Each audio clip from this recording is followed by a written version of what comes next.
In talking about premium reduction tips, the next topic is called loss rating.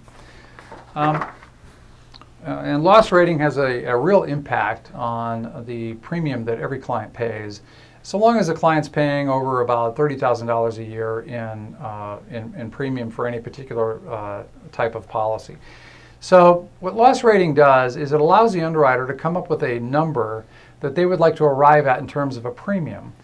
And most clients have the impression that underwriters look in a book and they start with a particular rate and they multiply it times another factor, and they might multiply it for workers' compensation times experience modification and come up with final premium. But actually it works in reverse in most cases, because underwriters use this approach called loss rating. And so what they do is they figure out, what do I think the losses are going to be? And once I figure out what the losses are going to be, then I add in an expense component and I figure out what premium I want. Then I go back and I look at all the factors that I have to apply to see how to get to that premium, if I can get to that premium. And then that determines what the actual final quote is. So here's how it works. The underwriter looks at the last 4 years of losses. Sometimes it's 5, but typically it's 4 years of losses. And they take the total of those 4 years and they add them up. So in this example, again, this is a very simplified example, but in this example, 23,000 in losses, 17,000, the next year 9,000, the next year 5,000, for a total of 54,000. Take the 54,000 and divide it by the 4 years to come up with an average loss value for each of the last 4 years of 13,500, and that might be the projection that the underwriter is going to use in terms of what the expected losses are going to be going forward. And so the underwriter then will have a loss ratio target. The insurance company will have a target that they want to try to achieve for all of their insureds. And it might be, in this case, 65%. They want to try to target hitting a 65% loss ratio. So you take the 13,500 and you divide it into 65.65, and you come up with a premium indication of 20,769 in this example.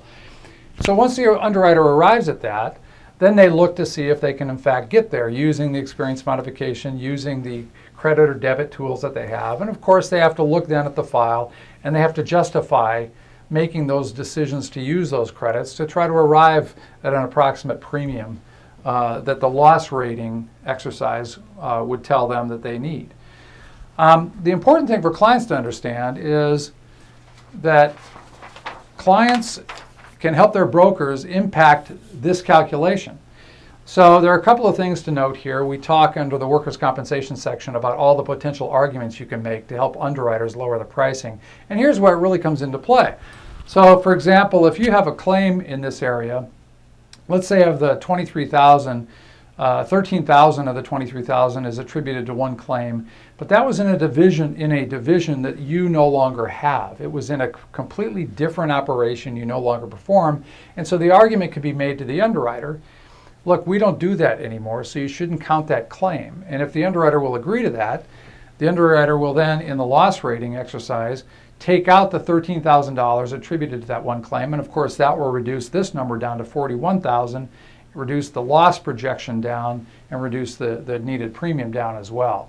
That's one thing to keep in mind. Another thing to keep in mind that underwriters look at when they're loss rating are trends. So if this were 4 years ago, 3 years ago, 2 years ago, and last year, the underwriter would like the look of the trend. They would like the improvement in the trend, and they might actually ask for a lower premium. They might be happy with a lower premium than the loss rating exercise would indicate right at the outset. If the reverse were true, if this was the most recent year, and this was 1 year prior to that, 2 years prior, 3, etc., then the underwriter might look after performing the loss rating exercise and say, you know what, this trend is not good. I'm going to need more money than the loss rating exercise would normally indicate, and so they're going to factor that up.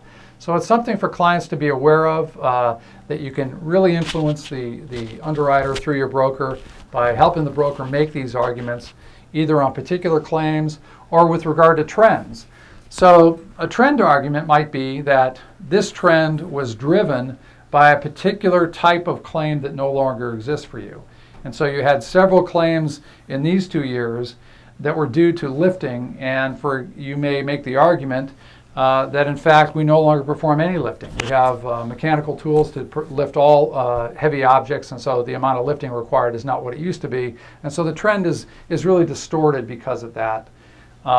So those are important things to understand with regard to the way underwriters think and how you can impact lowering your premium through your broker by making these arguments.